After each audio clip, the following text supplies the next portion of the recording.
What is up mga idol? Welcome.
Kanang functional batanan kay para dili ka malkansi, so napalit ra ko ni kuan 12,000 so 13,500 no tani kay nahangyo na ko 12,000. So ang kuan ra ni is limpyohanan ng iyang lens, so kaniyang lens limpyohanan ra siya kay medyo na siya abog ba kay na stock naman ni wala naman daw nagamit, kinasalipag kong camera siguro I think moto, pero okay naman siya tanan, okay ra siya tanan, okay ra man ang pagkagsikanan basta may lang ka mo check.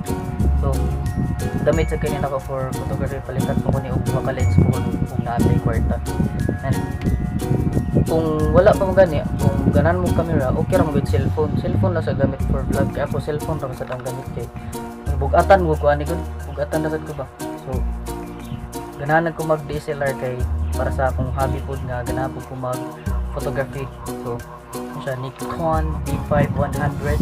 So nindot siya for vlog. So kumusta, okay ra ba? Comment down below kung okay ba ang ihang testing. So thank you there for watching, and mag-vlog, many vlogs to come na muna na akong gamiton. And don't forget to subscribe and hit the notification bell para ma-inform, ma-update ka sa akong mga bagong videos. Bye bye.